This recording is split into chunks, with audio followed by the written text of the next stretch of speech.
चंद्रपुर जिले में कोरोना के बढ़ते रुग्णों की संख्या को देखते हुए जिला प्रशासन द्वारा कुछ निजी अस्पतालों को कोरोना के रुग्णों की जांच करने की अनुमति दी गई थी, मगर अब ऐसा मामला प्रकाश में आया है कि निजी रुग्णालय में जो कोरोना रुग्णों की जांच के संबंध में एक बड़ी मोटी फीस वसूली जा रही है और जिसको लेकर स्वयं सांसद बाळू धानोरकर काफी आक्रामक हो गए हैं और उन्होंने इसी संदर्भ में विश्राम गृह में संबंधित अधिकारियों की बैठक ली, जिसमें मनपा आयुक्त राजेश मोहिते, मनपा के वैद्यकीय अधिकारी अविनाश खंडारे, कांग्रेस ओबीसी कमेटी के जिलाध्यक्ष उमाकांत धांटे, ज्येष्ठ नेता विनोद दत्तात्रेय आदि उपस्थित थे। वहीं इस मौके पर संबंधित अधिकारियों को दिशा निर्देश देते हुए सांसद बाळू धानोरकर ने कहा कि कोरोना के नाम पर जो मरीजों की लूट की जा रही है वो कतई बर्दाश्त नहीं करेंगे और इस संबंध में उन्होंने जांच कर तत्काल उन्हें रिपोर्ट देने का आदेश दिया है। तो सुने इस संदर्भ में सांसद बाळू धानोरकर ने क्या कड़ी प्रतिक्रिया व्यक्त की।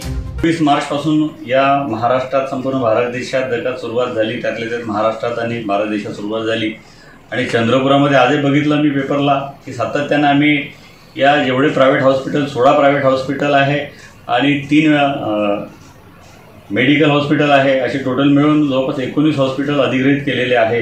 16 प्रायव्हेट हॉस्पिटल अधिग्रहित केल्यानंतर या 16 हॉस्पिटलमध्ये पेपरच्या माध्यमातून आणि वैयक्तिक अशा लोकांच्या कंप्लेंट्स जे आले त्याच्या माध्यमातून आमच्या अशा निदर्शनास आलं की इथे एका पीपीई किटची किंमत 500 रुपये जी आहे, 450 ते 500 रुपये, त्या पीपीई किटची किंमत 1200 रुपये लादल्या जाते आणि एका पीपीई किट घालून 2 तास डॉक्टर काम करतात आणि प्रत्येक पेशंटकडून त्या किटचे पैसे अलग अलग वसूल केले जाते। याची बिलंसुद्धा आमच्याकडे आहे।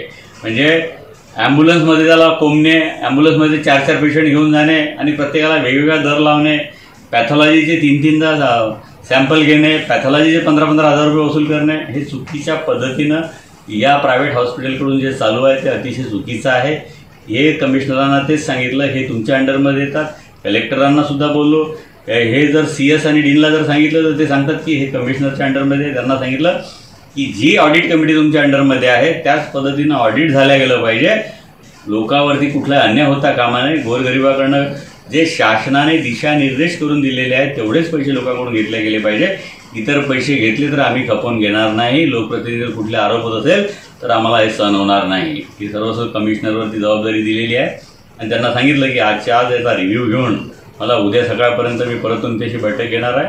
मला याचा नेमकं काय आहे आणि काय भोंगळ कारभार चालला आहे, कोविडवरती कोण डल्ला मारतोय, या संदर्भामध्ये मला आपल्या पद्धतीनं तुम्ही सांगा। जर तुमच्याच्यानं होत नसेल तर आम्हाला लेखी स्वरूपात द्या, मग आम्ही आमच्या स्टाईलने काम करू।